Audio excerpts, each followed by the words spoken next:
अस्सलाम वालेकुम नाज़रीन, ये मिली वॉइस का आलमी शब रोज़ बुलेटिन है। मैं अब्दुल वहाब। नाज़रीन, इस बुलेटिन में हम बैनुल अक़वामी पस मंज़र से खुसूसी तौर पर आलम इस्लाम के हवाले से मुनफरिद और मुसद्दिक़ा ख़बरें देखेंगे, लेकिन उससे पहले डालते हैं एक नज़र अहम सुर्ख़ियों पर। अमेरिका और सऊदी अरब में हुई डील, सऊदी हुकूमत अमेरिका से खरीदेगी करोड़ों डॉलर्स के हथियार। इसराइल में सख्तगीर और इस्लाह पसंद यहूदी आमने सामने, ख़वातीन को इबादत से रोकने के बाद हालात हुए कशीदा। दिल्ली में सुप्रीम कोर्ट के हुक्म का धुआं, पटाखों पर पाबंदी के बावजूद दिवाली से इंतहाई खतरनाक हद तक फैली आलूदगी। सुपर पावर अमेरिका हुआ लाचार, डार्क साइड हैकर्स का पता बताने पर $1 करोड़ इनाम का किया ऐलान। और अब इसराइल को सऊदी अरब से भी अमन मुआहदे की उम्मीद। अमरीकी यहूदी लॉबी ने सऊदी अरब का दौरा किया, शाही खानदान और वज़रा से भी की मुलाकातें।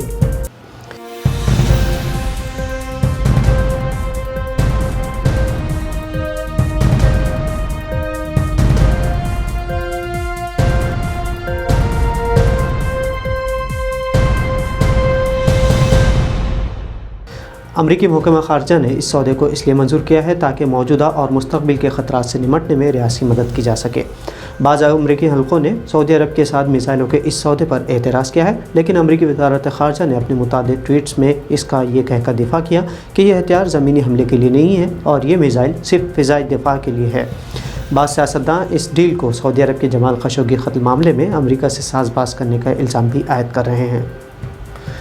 इसराइल वैसे तो सबसे जदीद ख़यालात और रोशन दिमाग माना जाता है, लेकिन मजहबी इंतहा पसंदी सबसे ज़्यादा इसराइल में है। इसकी एक मिसाल यह है कि यहूदियों के लिए सबसे मुक़द्दस माने जाने वाले दीवार किरिया के करीब ख़वातीन को आने की इजाज़त तक नहीं है, जिसके ख़िलाफ़ इसराइल की कई ख़वातीन तंज़ीमें एहतजाज करती हैं।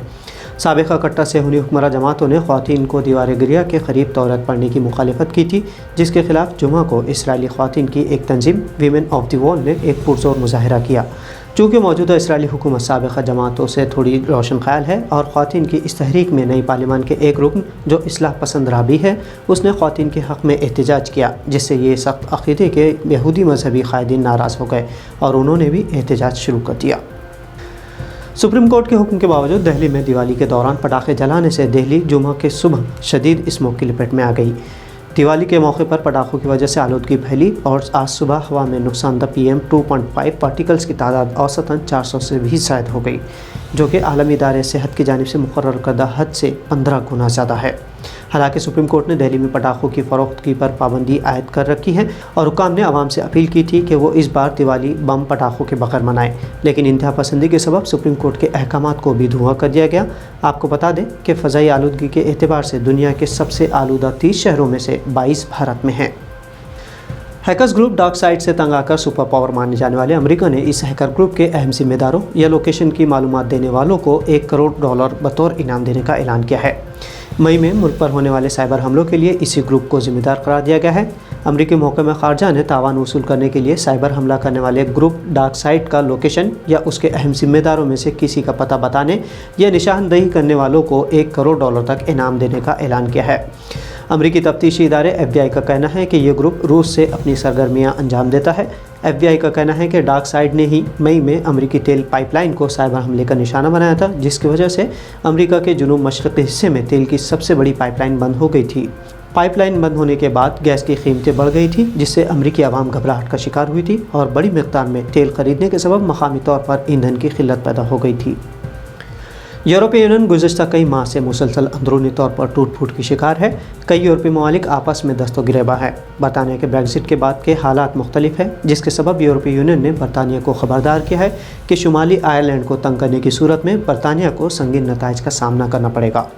खबर रसां इदारे AFP के मुताबिक बरतानिया की यूरोपीय यूनियन से अलहदगी के बाद शुमाली आयरलैंड को तजारती तौर पर बरतानिया नुकसान पहुँचाने ज़्यादा टैक्स लगाना चाहता है, जिस पर यूरोपीय यूनियन को तशवीश है। बरतानिया ने ब्रेग्जिट के बाद इस मामले पर कहा है कि अगर बरतानिया के ख़िलाफ़ यूरोपीय यूनियन कोई फ़ैसला करती है तो इससे बरतानिया और तमाम यूरोपीय ममालिक के तजारती ताल्लुक़ात मुतासिर होंगे। तिजारत और माशी सरजंग के इस खेल में यूरोपीय यूनियन अंदरूनी टूट फूट के शदीद मसले से जूझ रही है। इसराइली इब्रानी अखबार यदियोत अहरोनोत ने इंकशाफ किया है कि अमेरिका में इसराइली ग़ासिब रियासत की हिमायत करने वाली लॉबी के रहनुमाओं के एक वफ़द ने सऊदी अरब का दौरा किया और शाही ख़ानदान के ओहदेदारों और हुकूमती वज़रा से मुलाकातें की। अखबार ने कहा कि वफ़द के अरकान में से एक यहूदी ताजिर فل زون بھی شامل تھا، جو اس سے قبل امریکہ میں اسرائیل کی سابق حکمراں جماعت لیکوڈ فرینڈز ایسوسی ایشن کے سربراہ اور بنیامین نیتن یاہو کے دوست سمجھے جاتے تھے۔ روزن نے کہا کہ مجھے حیرت نہیں ہوگی کہ اگر چند مہینوں یا سالوں میں ہم سعودی عرب اور اسرائیل کے درمیان دوستانہ تعلقات کو معمول پر آتے دیکھتے ہیں۔ متحدہ عرب امارات، بحرین اور مراکش کے ساتھ نارملائزیشن کے معاہدوں کا حوالہ دیتے ہوئے انہوں نے مزید کہا کہ سعودی عرب کی رضامندی اور شاہی خاندان کے آشیرواد کے بغیر کوئی بھی عرب ملک اسرائیل کے ساتھ معاہدے پر دستخط کرنے راضی نہیں ہوگا۔ تو ناظرین، ملی وائس کے عالمی شب روز بلیٹن میں یہ تھی اہم بین الاقوامی خبریں۔ تجزیوں اور قومی خبروں کے لیے آپ ملی وائس کو سبسکرائب اور فالو بھی کر سکتے ہیں۔ آپ سے پھر ہوگی ملاقات نئی خبروں کے ساتھ، تب تک عبدالوہاب کو اجازت دیجیے۔ اللہ حافظ۔